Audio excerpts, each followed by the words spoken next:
Welcome to Inside The Crease, the podcast from PowerHockey Canada, dedicated to the PowerHockey community, showcasing the sport, the players, the coaches, and the unique and inspiring stories of life with a disability that break down barriers.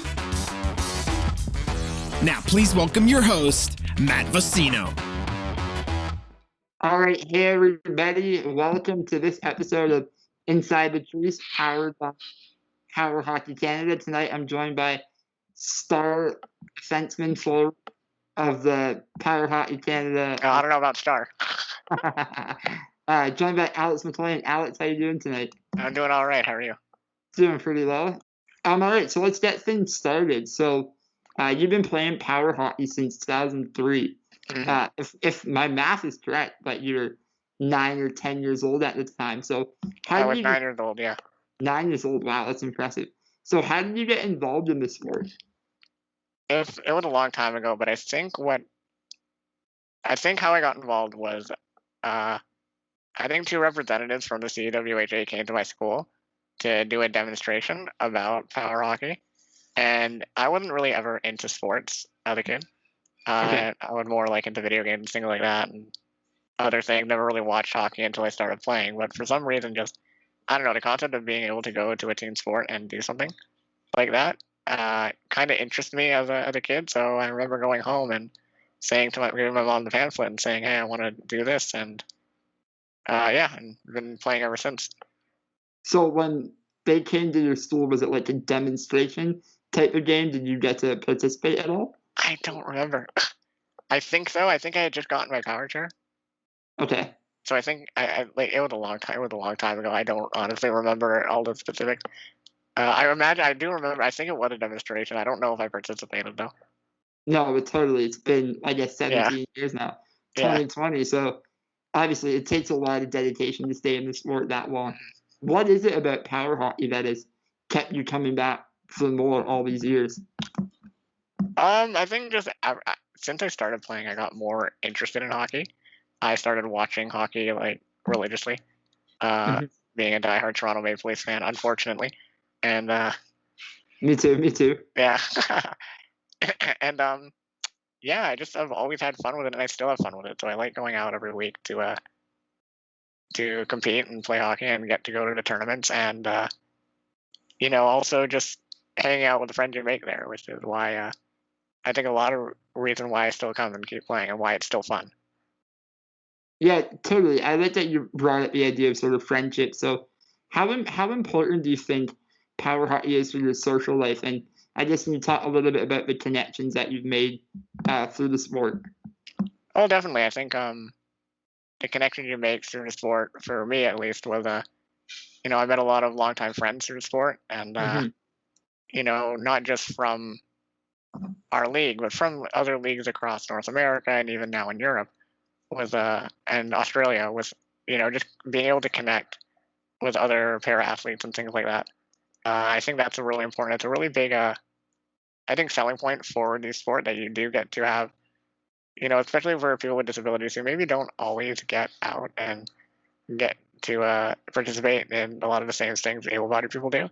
Mm-hmm. They get to go out and, have their own kind of community, you know what I mean? Like an athletic community that they can participate in. Totally. And I think the great thing about power hockey, I'm not sure if you agree, but it brings people together that have a variety of different disabilities. It's not just like you're, I guess, paralyzed, quote unquote, like more able-bodied individual. There's varying degrees of capabilities and abilities in the sport. Yeah, and I think that with other sports that cater to people with disabilities, a lot of them are for really physically able people that are just in wheelchairs. You know what I mean? Totally. Sledge hockey and wheelchair basketball take a lot of physical strength that people like me don't have. So, I think that's why the sport's good, because you have people that are on the physically weaker end, but they're still smart and able to perform at a high level because they know how to play the game, and they are able to contribute to a team very effectively. I want to touch on the point you mentioned. sort of the sport being an activity that really anybody, regardless of their abilities, can participate in and excelling. So, like myself, you have congenital muscular dystrophy. Can you tell me a little bit about how your disability has shaped your style of play, and how you have used your abilities to excel in the sport? Well, my disability being a progressive disability, it has made me have to kind of change how I played over the years. Back when I first started, I was like the offensive superstar, like scoring 100 goals a season. And I remember those days. Yeah. And as my disability progressed, well, then I couldn't do that anymore. I could still chip in offensively, but I wasn't that dominant. So I had to start focusing more on the defensive end. And now, as I'm a lot older, I'm on the level 3 end of level 3 being, the physically weaker end of a player in the sport. I had to now pretty much focus on, using my brain rather than physical strength and try to figure out, okay, where do I need to go? I need to read the play to kind of position my chair to stop this physically stronger player, while still realizing that, okay, but I still do have some physical strength left and I can chip in at the other end. So just figure out what play style will work for me. And I think that's what everyone needs to kind of figure out for themselves. So, like you said, obviously the disability has progressed over the years. Was it hard to transition from more of an offensive, dynamic player that was contributing offensively to more of a shut-down defensive role? Yeah, I think at start, when you're realizing, you're not that player you were. I think that's for any athlete, really, even when you're at a level as high as the NHL, when you realize that, I'm not the 50-goal scorer anymore. For sure. I'm the guy that's getting paid $1 million to play on the fourth line. But it's it's the same kind of mentality. Like, you realize, well, okay, but I still do want to play, so I need to contribute in a different way that would still make me useful for the team. Like, if I were just playing, like, trying to just score goals all the time, then I just wouldn't, like, there wouldn't be any reason for me to, I'm not contributing, is what I'm getting at. No, I totally get that, and honestly, commend you for adapting your game. Because in the beginning, like you mentioned, you were that 100-point guy. Yeah. From playing you, I honestly think that has made you such a shut-down defensive player, because you have that smarts and that knowledge, and now you're basically shutting down guys that were you in the past. Do you think that experience has benefited you on the defensive side of the game? I think a little bit, yeah. I think at the level 3, my strengths are, I wouldn't call myself like a shutdown defenseman. I don't think that I'm, I still have some weaknesses at that end of the game. I think more so I'm a better like two-way defenseman. Like I'm still pretty good at like passing and getting the ball and things like that. So like being able to support my forwards and things like that. And I think that I think my experience like I was saying, my experience as an offensive player has still lent me the skills to contribute a little bit on the offensive end, maybe not by scoring goals, but like helping out my players in the offensive end, or like passing or getting the ball to them. And I'm still doing a little better on the defensive end, but of course there's still things you can shore up and things like that. Absolutely. I think, like you mentioned in the beginning, there's always room for growth in everybody's game. Yeah. Now, obviously, I've played against you for a number of years, and I agree with this, but after talking to a lot of people, everybody seems to say, and I agree, that once the game starts, you're locked in, you're laser focused. So where do you get this competitive spirit from? Because like me specifically, or like for everybody? No, you specifically. Yeah? When I play you, talking to other people, we always say Alex McLean is locked in, like he's focused, always driven. So where does that competitive fire come from? I think I've always just been a competitive person, even like things like at home playing board games, things like that. I think it's been a very good, like PowerHockey has been a very good outlet for that. And I think, like even when I'm playing any kind of game, I always like to win, things like that. So I think just PowerHockey being that outlet for a competitive nature. It helps me be focused and things like that. And now, do you have sort of a pregame ritual or anything that gets you locked in? Do you like jamming out to music? No? No, I don't. I just when the game starts, I'm just locked in. You're just locked in. I'll be like joking around or whatever and things like that before the game. But it's just something like when the whistle goes, like there's one task and that's a switch just flips. Yeah. Love it. I love that. That's awesome. So you touched on a little bit earlier about how through Power Hockey you've made tons of relationships, not only in Canada, but in the U.S., overseas as well. And over the last number of years, you've had opportunity to play in the U.S., in North American tournaments, in Italy for the World Cup, and most recently in Australia. So you can tell me a little bit about those experiences and the intensity that these international competitions bring to the sport? Definitely. Like the international competitions are like completely different to what you experience in house league. House league, people want to win, but everyone's friends, everyone's having a good time. Mm-hmm. Everyone's here to have fun, just have a night out and play play a sport. When you go to these tournaments that are international or over the border or things like that, the teams are spending a lot of money to be there. So you need to take that seriously as a player when you realize that these leagues are paying for this team to go, to travel. The travel costs, the attendant costs, the accommodation costs. So they're taking it seriously, and they all want to win, and they all want to win.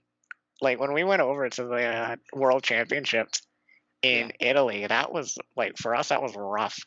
They destroyed us. They didn't care that we were new. They just want to win, and that was their mentality for every team. It didn't matter if they were playing the Netherlands, who were the number one ranked team, or playing us, who were at the bottom. They didn't care. They were there to play their best. Mm-hmm. And I think that's the mentality that now that we've seen that's the mentality we have to have going to these tournaments, even if they are just an invitational, visiting a team. Say we'll drive down to Michigan or something, or up to Ottawa, or if it's a North American Cup, that's the mentality we have to have. Mm-hmm. Now, obviously, from following the tournament, the World Championships, it seems like in Europe there's sort of an accelerated model in terms of power hockey in the pair sport universe. I guess it's maybe a little bit more refined, a little bit more professional, maybe you'd say, and organized.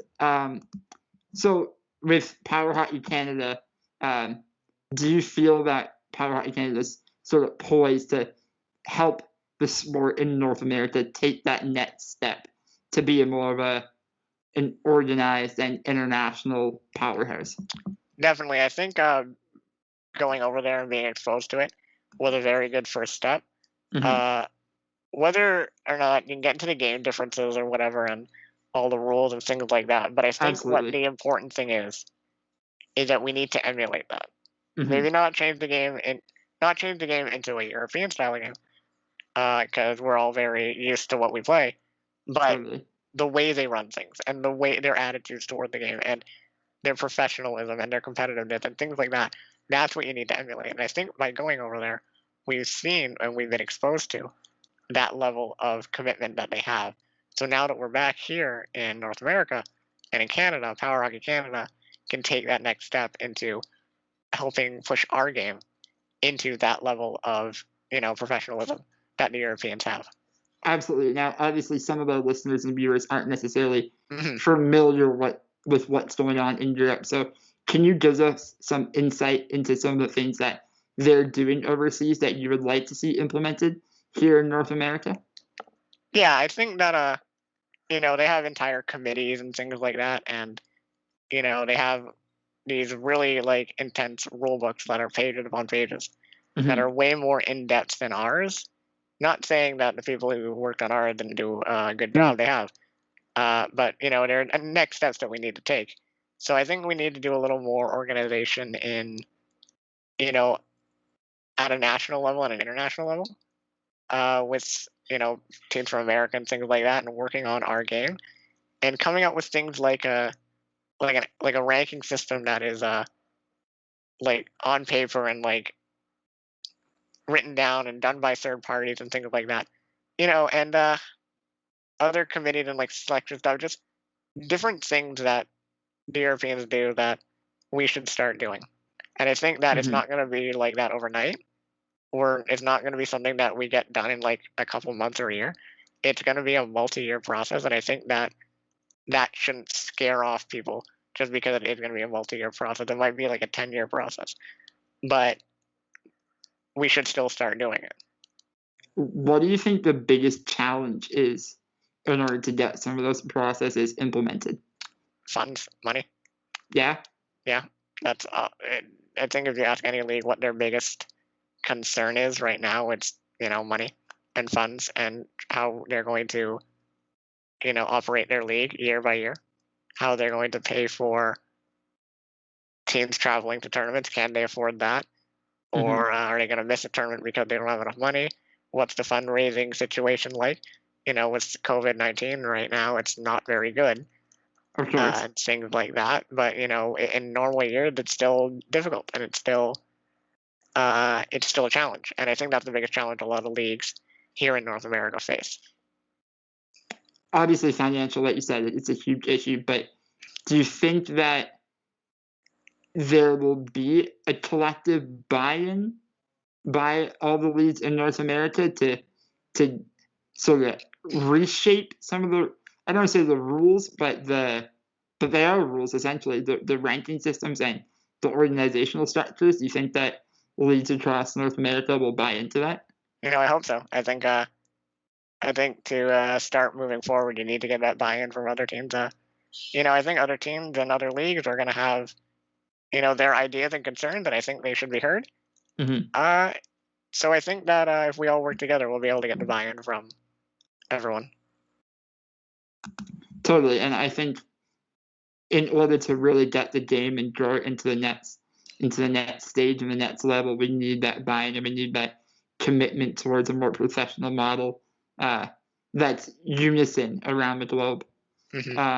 Switching gears a bit, obviously we've talked a lot about power hockey, but this podcast is also about getting to know our guests more on a personal level.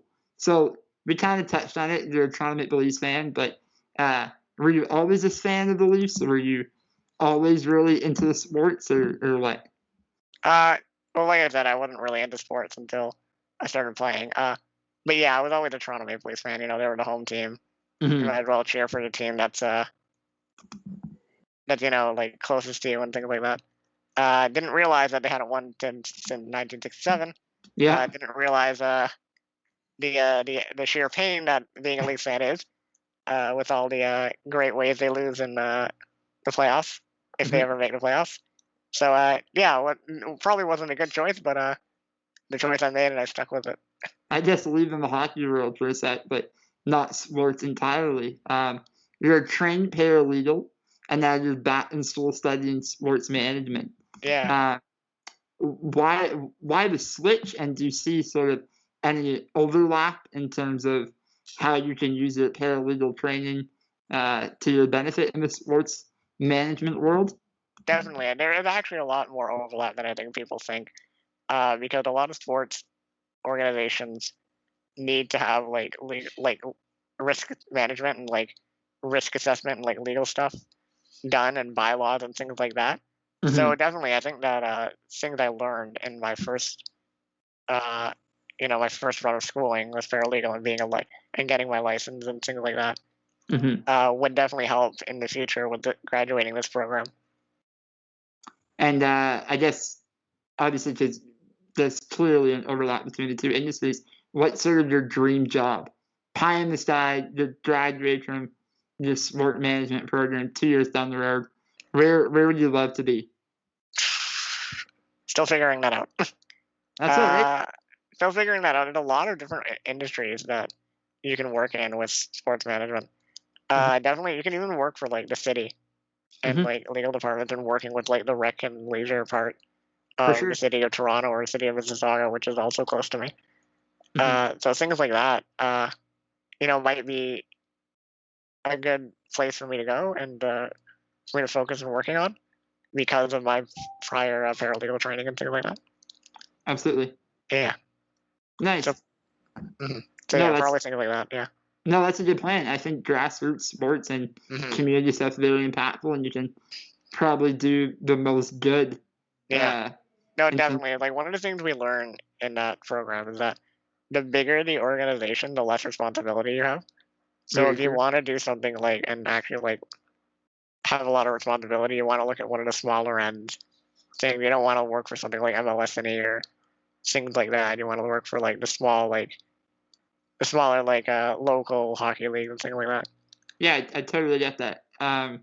Wrapping up a little bit here, competitively speaking, I guess we're going to go back to power hockey a little bit, but where do you see the Canadian power hockey system in the next few years? What are your goals and aspirations, and where do you think we'll stack up on the world stage? World stage? Few years, I think.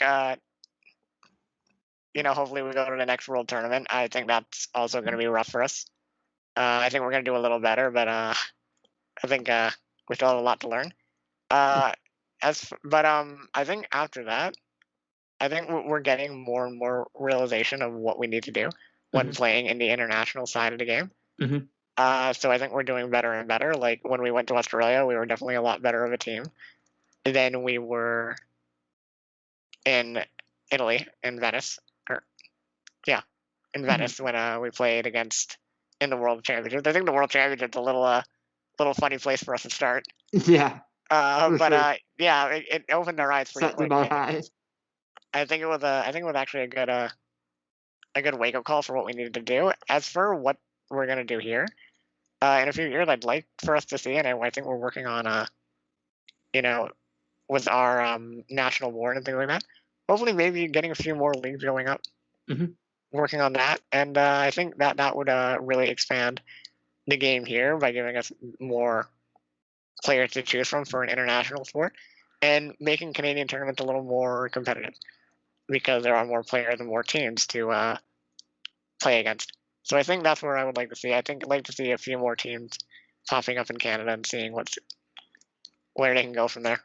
I think that's a great point. Like at the end of the day, if you're going to grow the sport, you need to grow it on the grassroots and have a larger player pool to draw from, especially if you want to be competitive on the international stage. You can't just pull from, one or two or even three cities. You need a much larger pool of players. Yeah. Before we conclude, us here at Inside the Crease, we have a little segment that we like to call the 6-shot shootout. Now it's time for the 6-shot shootout. It's 6 rapid-fire questions coming at you, so get ready. So I'm going to hit you with 6 rapid-fire questions, and it's like yes or no, or like Coke or Pepsi, like one or the other, this or that. Let me know when you're ready. Are you ready? All right, I'm ready. All right, movies or TV shows? Movies. Pop music or rock music? Rock music. Favorite artist? Queen. Ooh, I like that. Comedy or action? Action. Superman or Batman? Batman. Dogs or cats? Dogs. Good choice. Do you have a dog? Yes. Oh, you do? I didn't know that. What's his name? Or her name? His name is Shani. He's a Shih Tzu and Poodle mix. Love it. Summer or winter? Summer. Me too. Yeah. I love the cold because I don't think disabled people are really fond of winter. Yeah, I was gonna say like I like the things that happen in winter, like the hockey season, Super Bowl, Christmas, New Year's. But if I could have all that and live, I don't know, in California or Florida in the heat, I would choose that all day long. Yeah, I definitely don't like all the snow and the cold and things like that. Yeah, no, me too. We just freeze and get snot in the snow. Anyways, Alex, final thoughts before I let you go? No, thanks for taking the time out to do this. This was fun. Appreciate it, Alex. Thank you for coming on, and stay safe and stay well. You too. Thank you for joining us on Inside the Crease, the podcast dedicated to the power hockey community. If you enjoyed today's show, please like, subscribe, and tell a friend. Visit our website at InsideTheCrease.com and follow us on social media at Inside Crease.